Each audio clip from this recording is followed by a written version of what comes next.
जय जय जय जय शाश्वतम् आदिनाद ब्रह्म ओंकार शाश्वतम्। गायत्री मंत्र के जप के विधि के लिए लोग असमंजस में रहते हैं, क्योंकि बहुत तरह की विधान बताए गए हैं। उसमें शाप विमोचन, उत्कीलन, बहुत तरह की विधियां हैं, परंतु वो सब विधियां विशेष पुरुष शरणों के लिए हैं। दैनिक उपासना के लिए जो वैदिक सटकर्म है वो आपको यहाँ बताई जा रही है। बहुत सरलता से आप इसका अभ्यास कर सकते हैं। पवित्रीकरणम।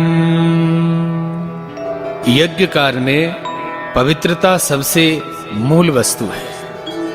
ईश्वर प्राप्ति के साधनों में हम कह सकते हैं कि पवित्रता पहली सीढ़ी है और आखिरी सीढ़ी है। हमारे जीवन में पवित्रता आए ऐसा प्रयत्न करना चाहिए। बाएं हाथ की हथेली में 1 चम्मच जल लें, दाहिने हाथ की हथेली से उसे ढक लें। मंत्र बोलने के साथ अपने शरीर पर जल की वर्षा करेंगे। भाव करें, इस मंत्र से पूरित जल की वर्षा के साथ हमारे अंदर पवित्रता का वास हो रहा है।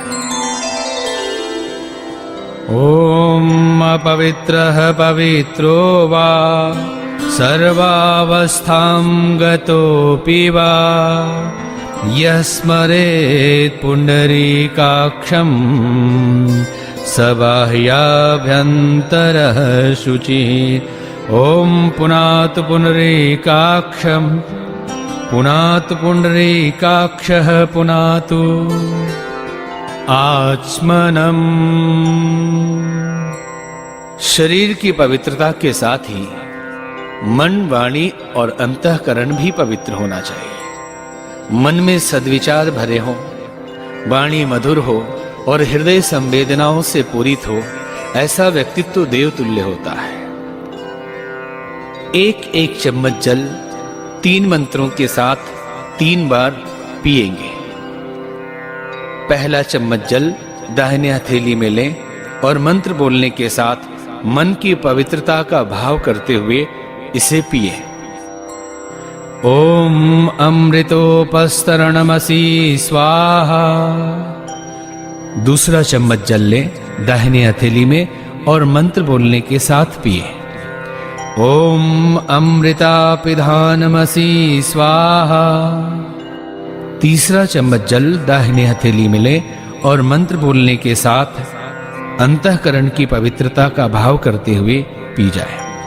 ओम सत्यम यशः श्रीर्मयी श्रीः श्रेयतां स्वाहा। शिखाबंधनम।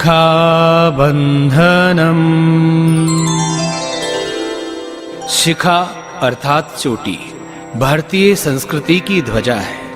हर संस्कृति प्रेमी को अपने मस्तिष्क रूपी किले पे शिखा रूपी ध्वजा फहराते रहना चाहिए।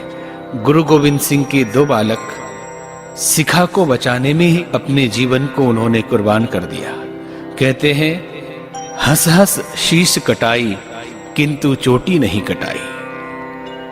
ब्रह्मांडीय चेतना हमारे सहस्रार्थ कमल 7वें चक्र मस्तिष्क मध्य से हमारे शरीर में प्रवेश करती है। बाएं हाथ की हथेली में 1 चम्मच जल लें, दाहिने हाथ की 5 उंगलियों को गीला करें। यदि शिखा हो तो शिखा में गांठ लगाएं अथवा शिखा के स्थान को स्पर्श करें और भाव करें कि दिव्य चेतना हमारे मस्तिष्क से होते हुए हमारे समस्त शरीर में प्रवेश कर रही है। ओम चिद्रूपिणी महामाये दिव्य तेजः समन्विते तिष्ठ देवी शिखा मध्ये तेजो वृद्धिं कुरुष्व मे।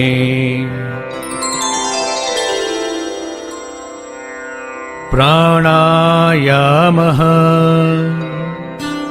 प्राण हमारे जीवन का आधार है। प्राण न हो तो हम प्राणी नहीं होते। ये शरीर शव बन जाता है। मन को स्थिर रखने के लिए प्राण की बहुत बड़ी भूमिका होती है। हमारे सांस की गति यदि सम हो और पर्याप्त मात्रा में प्राण हमारे शरीर में हो तो रोग हमसे कोसों दूर होते हैं। मन की चंचलता को स्थिर करने के लिए सांस को सम करना होता है। एक बार प्राणायाम करेंगे। कमर सीधी करके बैठे, दोनों हाथ गोदी में रख लें, धीरे धीरे गहरी सांस लें। सांस लेते समय भाव करें विश्व ब्रह्मांड में बादलों की तरह नीले रंग में प्राण ऊर्जा भरी हुई है। हम उस प्राण ऊर्जा को अपने अंदर ले जा रहे हैं। भीतर कुछ क्षण के लिए रोकिए। रोकते समय भाव करें हमारे शरीर के कण कण में, रोम रोम में प्राण का वास हो रहा है। हम ओजस्वी, तेजस्वी और वर्चस्वी होते जा रहे हैं। धीरे धीरे सांस को बाहर निकालें। निकालते समय भाव करें हमारे शरीर के जितने भी कषाय कल्मश थे, जितनी गंदगी थी, दूर अंतरिक्ष में चले गए। कुछ क्षण के लिए बाहर रोकिए और भाव करें कि जैसे हमने कपाट बंद कर दिया और वो दूषित प्राणवायु अथवा कषाय कल्मश अब वापस हमारे भीतर नहीं आएंगे। ओम भूः ओम भुवः ओम स्वः ओम महः ओम जनः ओम तपः ओम सत्यम् ओम तत्सवितुर्वरेण्यं भर्गो देवस्य धीमहि धियो यो नः प्रचोदयात्। ओम आपो ज्योतिरसोमृतं ब्रह्म भूर्भुवः स्वः।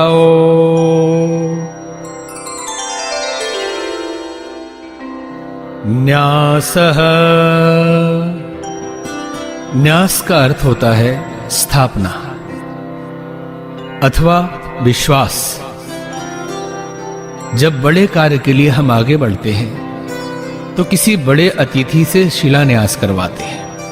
हमारे शरीर के हर अंग में देवताओं का वास है। जिन अंगों का हम सदुपयोग करते हैं, कहा जाता है कि उस अंग के देवता जागृत रहते हैं, और जिन अंगों का हम दुरुपयोग करते हैं उन अंगों के देवता पलायन कर जाते हैं और वो अंग हमारे काम के नहीं रहते। हम एक एक अंग का न्यास करेंगे जिससे हमें उस दैवी शक्ति के द्वारा सुरक्षा और संरक्षण प्राप्त हो। बाएं हाथ की हथेली में 1 चम्मच जल लें और दाहिने हाथ की 5 उंगलियों को उसमें गीला करें। जिन अंगों को स्पर्श करने के लिए कहा जाए, बाएं से दाएं की ओर उसे स्पर्श करेंगे। ओम बांग में आस्यस्तु। मुख को बाएं से दाएं की ओर स्पर्श करें। ओम नशोर में प्राणोस्तु। नासिका के दोनों छिद्रों को स्पर्श करें। ओम अक्षणोर में चक्षुरस्तु। दोनों नेत्रों को स्पर्श करें। ओम कर्णयोर में श्रोत्रमस्तु। दोनों कानों को बाएं और दाएं स्पर्श करें। ओम बाहुर में बलमस्तु। दोनों बाजुओं को अर्थात दोनों भुजाओं को पहले बाएं फिर दाएं स्पर्श करें। ओम ओर में ओजोस्तु। दोनों जंघाओं को स्पर्श करें। ओम अरिष्टानि में अंगानि तनुस्तन्वा में सह सन्तु। समस्त शरीर को बचे हुए जल छिड़क ले। परमात्मा की दिव्य चेतना गुरु के रूप में विराजमान होती है, तो हम सर्वप्रथम गुरु सत्ता का आवाहन करेंगे। अपने अपने गुरुदेव भगवान का ध्यान करें। गुरु ईश्वर की एक ऐसी चेतना है जो व्यक्ति को अंधकार से निकालकर प्रकाश के मार्ग पे आगे ले जाती है और लक्ष्य प्राप्ति कराती है।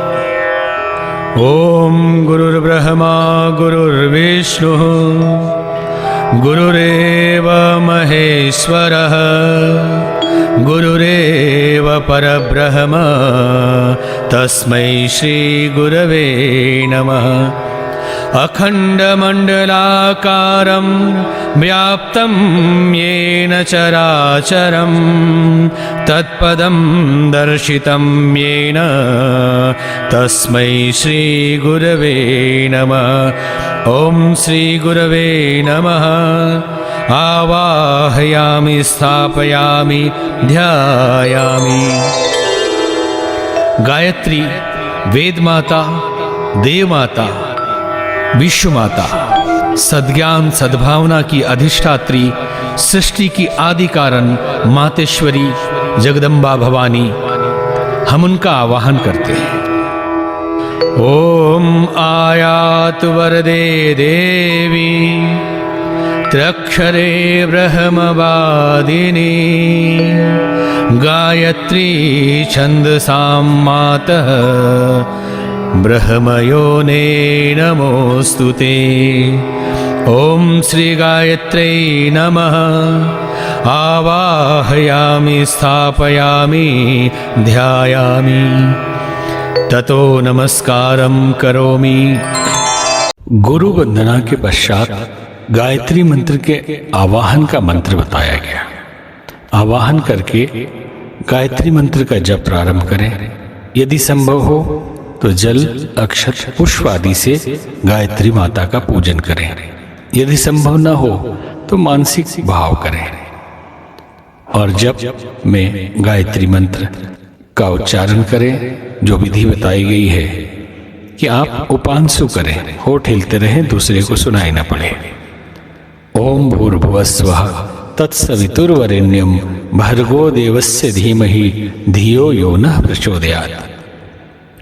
जब पूरा होने पर गायत्री मंत्र का विसर्जन करें और विसर्जन का मंत्र यहां दिया जा रहा है। ओम उत्तमे शिखरे देवी भूम्यां पर्वत मूर्धन्यि हानुगतां गच्छ देवी यथा सुखम। ये सारे मंत्र यहाँ दिए गए हैं।